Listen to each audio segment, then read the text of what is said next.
The room was dimly lit, the air thick with incense, and every wall in the old herbalist shop was lined with jars of powders, dried roots, and potions that looked like they'd come out of a forgotten century. Roger MacLeod stood awkwardly in the middle of the room, towering over the small wooden table where an old man with a white beard and walnut-colored skin sat silently grinding something in a stone mortar. Roger was 63. Once a proud man with broad shoulders and booming laughter, he now limped slightly, carried a permanent scowl, and complained, loudly and often, about how everything had stopped working, especially that part of his life. Ever since his wife died 5 years ago, the color had drained from everything. Friends had tried dating apps, cruises, and therapy. Nothing worked. Then came the strange advice from a bartender in Marrakesh: if you really want to feel alive again, find Alim ibn Salman. Tell him your fire's gone. He'll know what to do. And so, Roger had taken the ridiculous journey to a place that looked like it had been lost to time.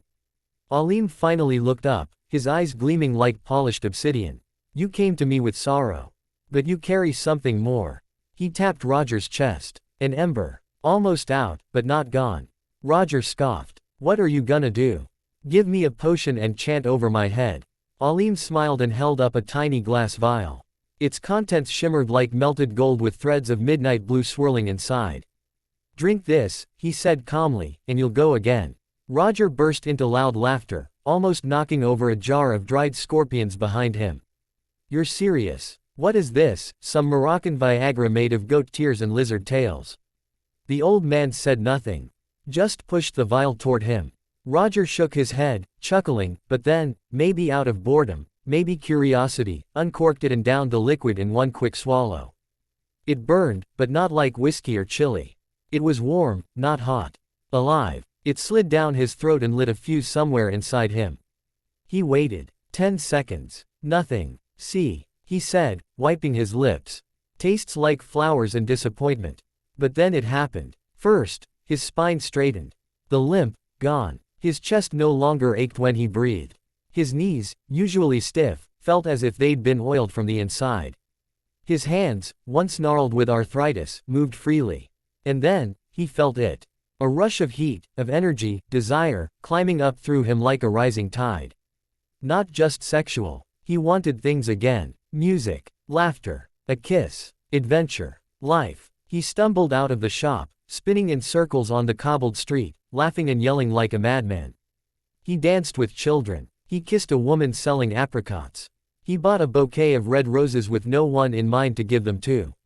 His cheeks hurt from smiling. That night, in his hotel, he picked up the pen beside his bed and wrote poetry. Real poetry. Then he booked a hike through the Atlas Mountains. Then a hot air balloon ride.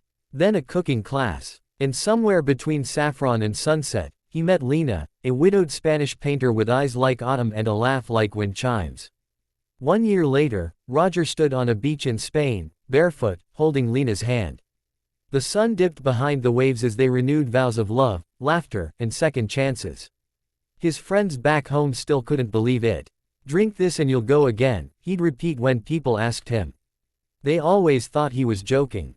But only Alim knew the truth. The potion, a placebo, the real magic, someone finally believing that the ember inside them could still burn.